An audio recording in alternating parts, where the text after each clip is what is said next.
Welcome to a special edition of APTN National News. I'm Dennis Ward. There are 30,000 children under the age of 14 in foster care. Half of those children are Indigenous. APTN is looking more deeply into foster care this year. Today we profile the family of Helena Wood, and a warning, some viewers may find parts of this story disturbing. Along the shores of Manitoba's Island Lake region rests St. Teresa Point First Nation. Helena Wood called this community home for most of her life. It was where she married and was raising her children. But it was not a happy life. The marriage was violent. Her oldest daughter, Cassandra, seemed to feel it deeply. Cassandra documented the violence in her journal.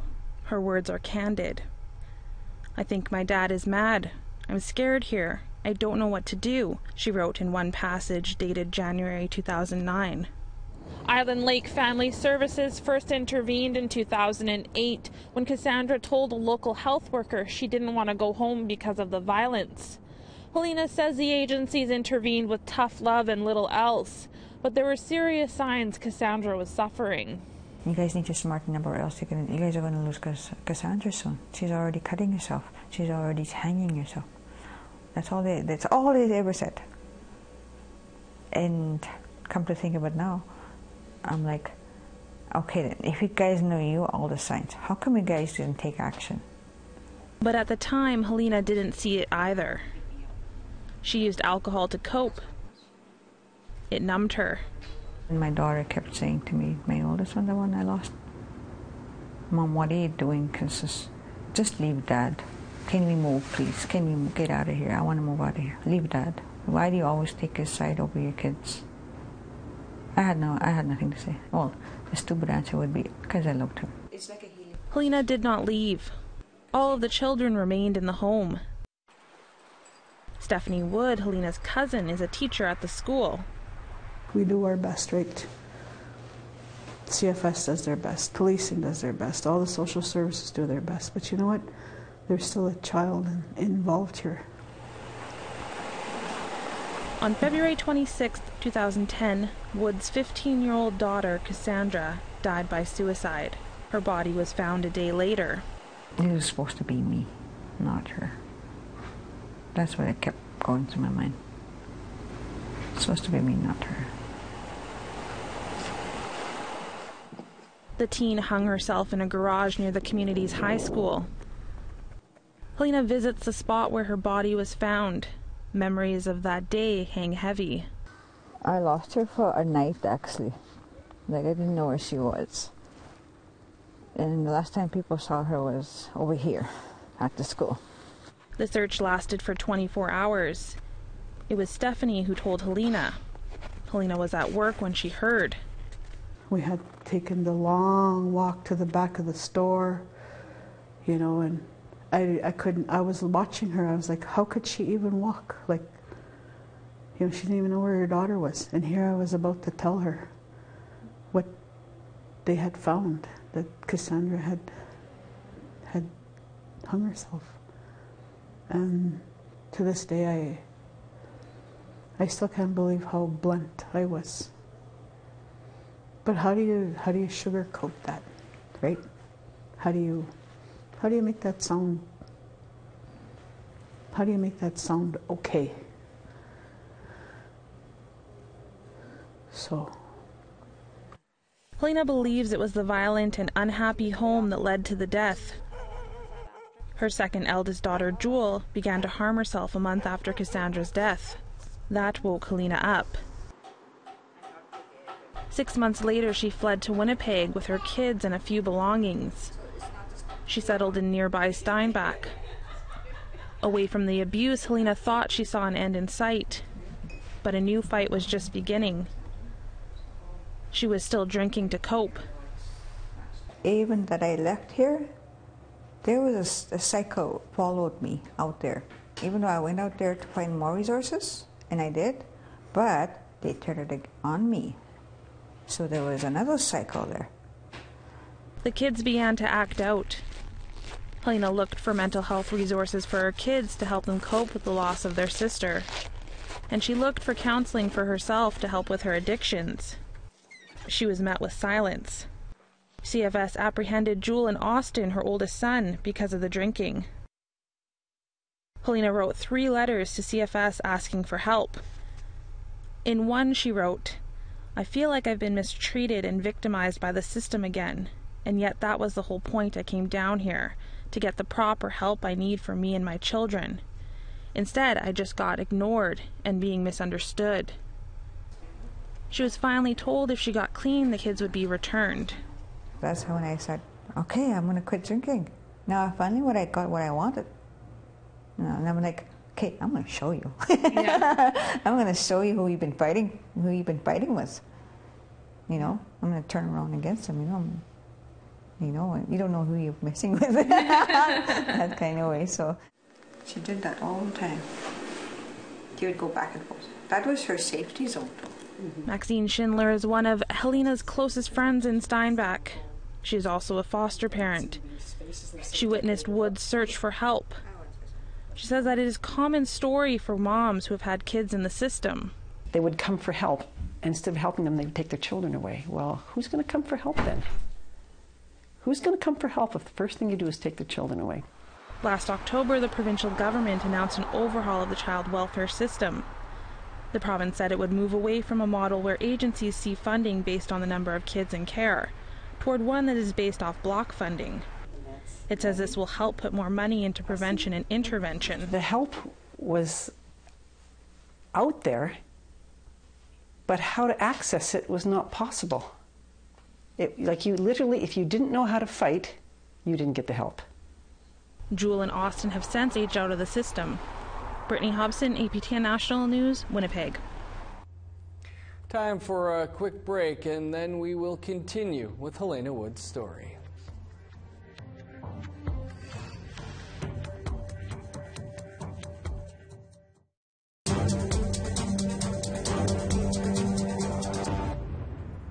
Welcome back. The Wood family suffered from violence. That should not be surprising. Indigenous women are 3 times more likely to suffer violence than other women in Canada. Brittany Hobson takes us deeper into that issue. It sprawls more than 7,000 acres. It's home to 4,500 people. The remote community of St. Teresa Point sits along the shores of Manitoba's island lakes. It seems peaceful, but some homes here know violence, and this community is not alone. Statistics tell us family violence plagues many Indigenous communities. Only here, women are beginning to talk about it. I'm not losing another daughter because of domestic violence. Of all this. I'm never again. In February 2010, Cassandra Wood's body was found in a garage in the community. She died by suicide.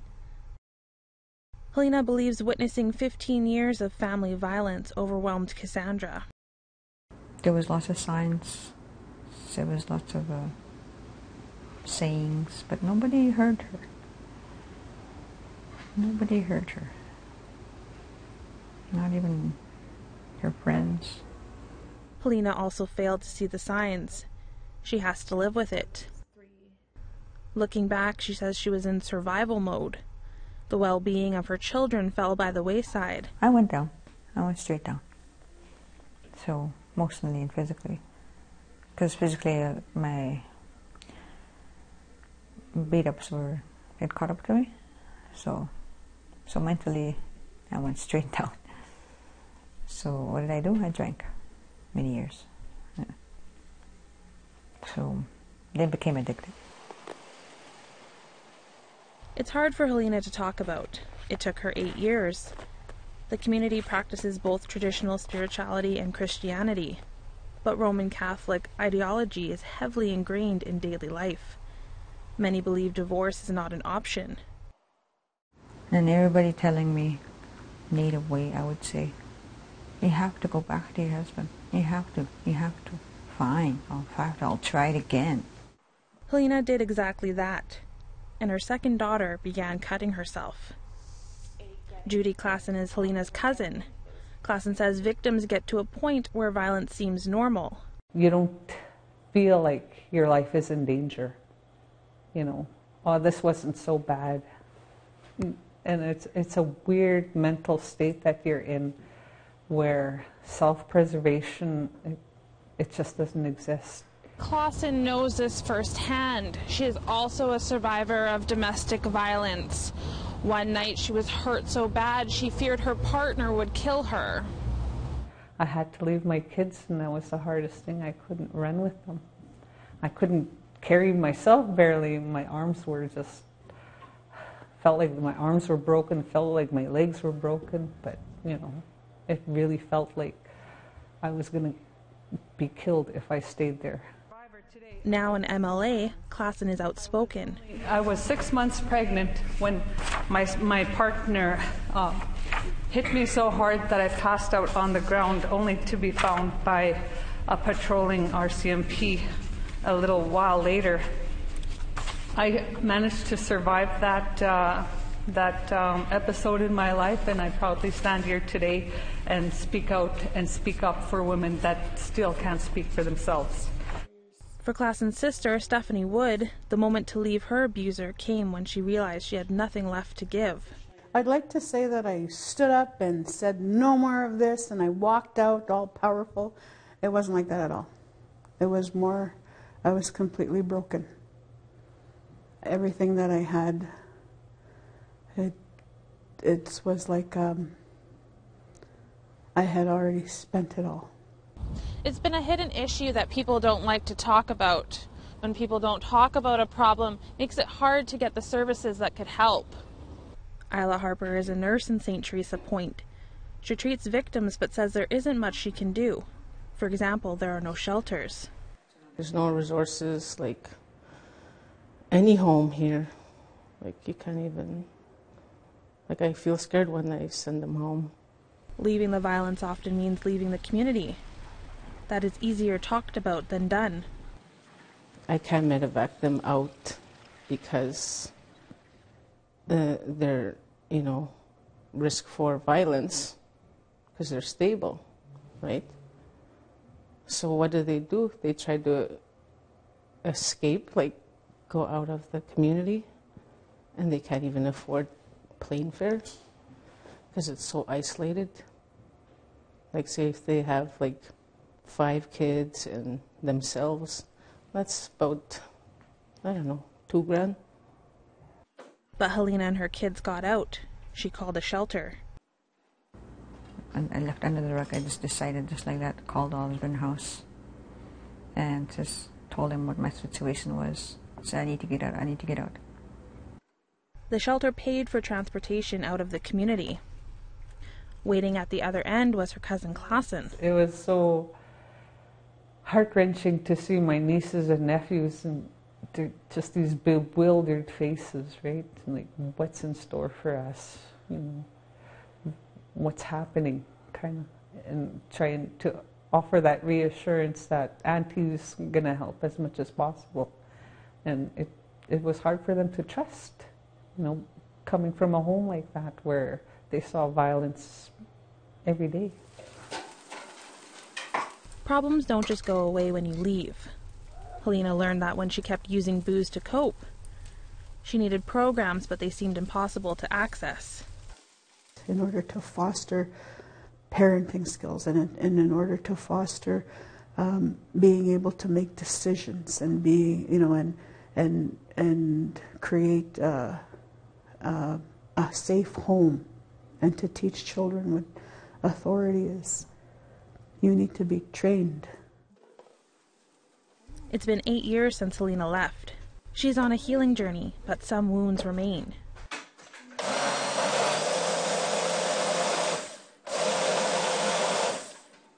She was once choked so hard that to this day she can barely swallow. I can't swallow solids. I can't push it down. Even though I do, it feels like it's stuck there, but I can't push it down. I don't have that ability to push it down.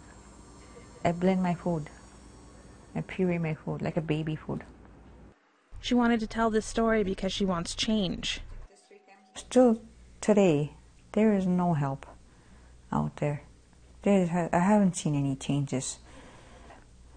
They only act like in a crisis system if one is already too late, or like a really wounded person. Then they go to hospital, to the nursing. They get rushed to the nursing station. They have to be shipped out. That kind of crisis situation. Helena would like to see a shelter, but most of all, she wants women to know there are resources outside the community, and there are people, including her, who will do their best to help women get out. You're not alone. That there is hope. Yeah. And getting it out of it, it's okay to get out of it.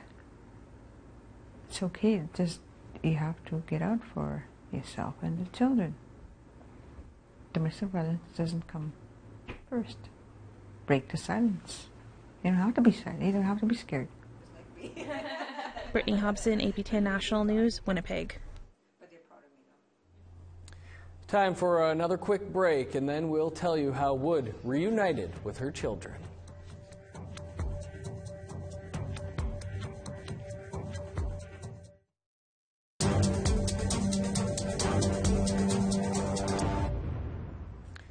Welcome back as we finish our profile of Helena Wood's family. Wood lost her children to the state.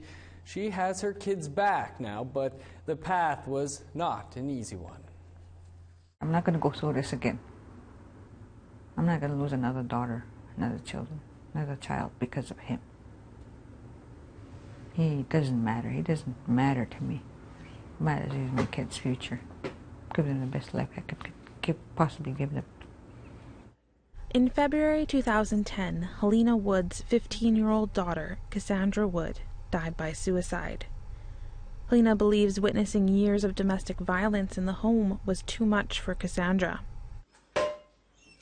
In August, 6 months after Cassandra's death, Helena fled to Winnipeg with her kids, eventually settling in Steinbach, where she had to face some harsh realities.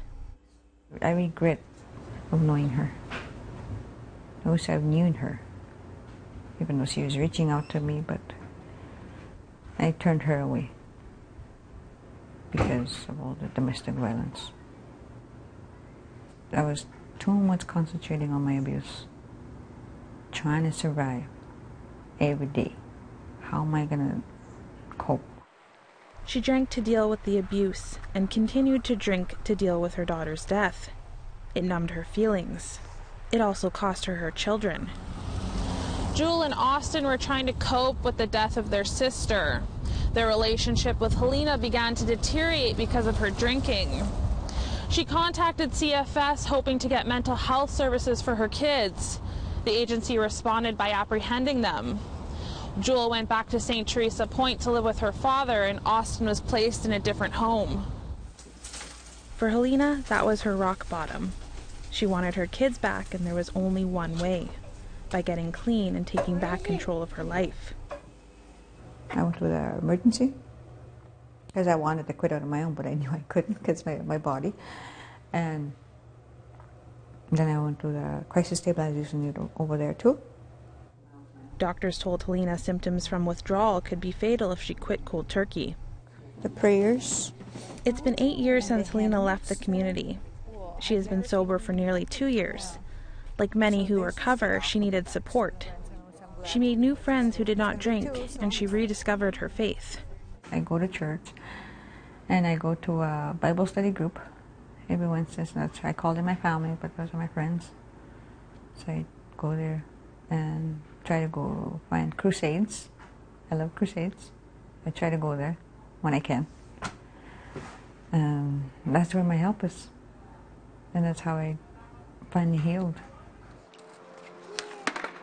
Both Jewel and Austin have since aged out of the child welfare system. 2 years ago, Jewel gave birth to Helena's first grandchild, a baby boy named Anthony. Last summer, Jewel and Anthony moved to Steinbach to live with Helena. Shortly after, Austin followed. It took 6 years, but finally Helena had her family back. But that was not an end. She needed to focus on staying clean and in control. There's times that I want to quit because it's exhausting at times. So, and I'm like, when I'm time like that, I look at my kids. I have to go up for these children. Even my grandson, look at him. Who's going to take care of him? Right? And I have to make it a safer, brighter future for him. She was chubby because she was sick that time. Maxine Schindler knows the family. She watched as Helena worked on getting clean and rebuilding her life. She can look her kids in the face and never be ashamed because she did what she could do and she did it to the best of her ability and she never quit. Shame, regret, and past mistakes. Helena had them, yet she is hiding nothing. In Steinbach, many Indigenous foster kids are being placed in non-Indigenous homes. Helena saw this and decided to team up with the Steinbach Arts Council to facilitate workshops on traditional Aboriginal culture. She invited foster families and members from the community to a tea and bannock event last fall. It is here where she spoke openly about Cassandra's death. I think it was 14 when she made it. So her name was Cassandra. So she was my oldest, but she passed away already. So she wants to tell people about her losses and what she has learned from her past. She hopes the classes can keep kids connected to their culture. I know what goes on in the system, and I see a lot of foster kids in here, and they're like lost, and there's nothing here, and they're just, what are they going to learn? They need to learn. They need a sense of belongingness. This is all volunteer work. Physical pain from the beatings prevents her from working full time. She has chronic back pain and cannot stand for long periods of time, but she longs for more. I want to be a therapist. I want to go back to school to being a therapist. That's my next step. Judy Clausen, a cousin, sheltered Helena and her kids when they first arrived in Steinbach. She sees Helena's journey as a story of redemption and victory.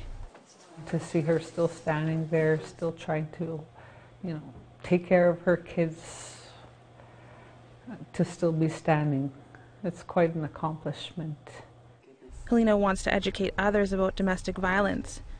Part of that includes honoring Cassandra's life and what it could have been.